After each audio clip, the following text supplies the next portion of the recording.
नमस्कार। ट्रेडिंग की दुनिया में एक डर है जो अच्छे-अच्छों को मात दे देता है। हाँ, नुकसान का डर, लॉस अवर्जन। बिल्कुल।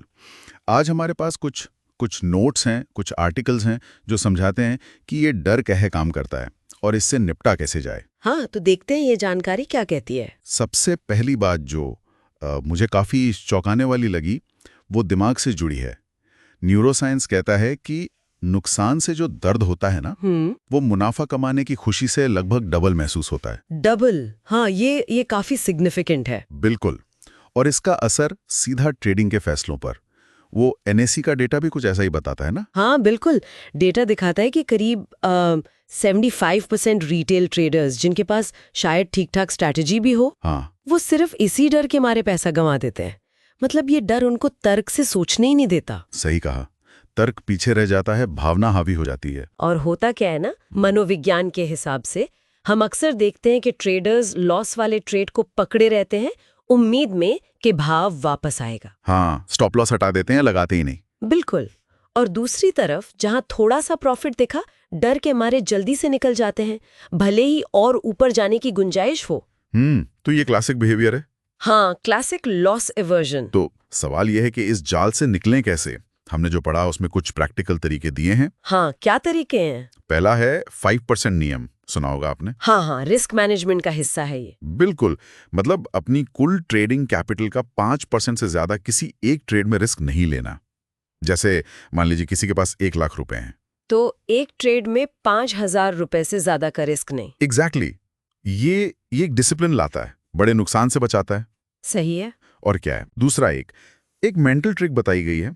ट्रेड लेने से पहले या किसी लॉस वाले ट्रेड को होल्ड करते हुए खुद से पूछना है क्या पूछना है? कि अगर ये पैसा या ये पोजीशन मेरे पास अभी नहीं होती तो क्या मैं इसे अभी खरीदता या रखता। अच्छा, ये तो सोचने का नजरिया बदल सकता है। हाँ, ये आपको बिना किसी इमोशनल अटैचमेंट के सोचने पे मजबूर करता है, फ्रेश पर्सपेक्टिव देता है।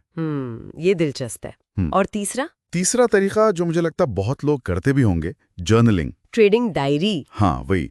हर ट्रेड के पीछे का कारण लिखना, उस वक्त क्या सोच रहे थे, क्या महसूस कर रहे थे और नतीजा क्या रहा। बिल्कुल। ये अपने पैटर्न समझने में बहुत मदद करता है। हाँ, कहाँ हम बार बार इमोशनल हो जाते हैं। सही कहा।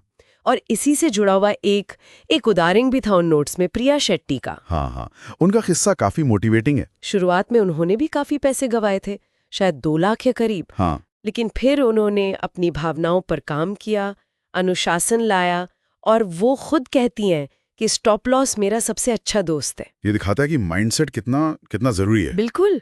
स्ट्रैटेजी अपनी जगह है, पर माइंडसेट। और यहीं पर वो बात आती है जो मतलब मुझे थोड़ी हैरान कर गई। जानकारी कहती है कि सफल ट्रेडिंग में 80% रोल मानसिकता का है। 80%? हाँ, और सिर्फ 20% स्ट्रैटेजी का। ये अनुपात काफी बड़ा है। ये वाकई सोचने वाली बात है। ज्यादातर लोग अपना पूरा जोर स्ट्रैटेजी पर लगाते हैं, चार्ट्स पर, इंडिकेटर्स पर, जबकि असली खेल तो दिमाग में चल रहा होता है। बिल्कुल, वो अंदर की लड़ाई है। तो संक्षेप में कहें तो हमने जो देखा, रिस्क को कंट्रोल करना जरूरी है, 5% नियम की तरह। हाँ, अपने फैसलों को इमोशन से अलग करके देखना, वो सवाल पूछकर। सही। और खुद का विश्लेषण करना जर्नलिंग के जरिए। बिल्कुल, ये हथियार हैं इस डर से लड़ने के। बिल्कुल सही। ये टूल्स हैं अपने साइकोलॉजी को मैनेज करने के। और अंत में एक सवाल छोड़ जाते हैं सोचने के लिए। हाँ, ट्रेडर्स अपनी स्ट्रैटेजी को परफेक्ट बनाने में कितना समय लगाते हैं?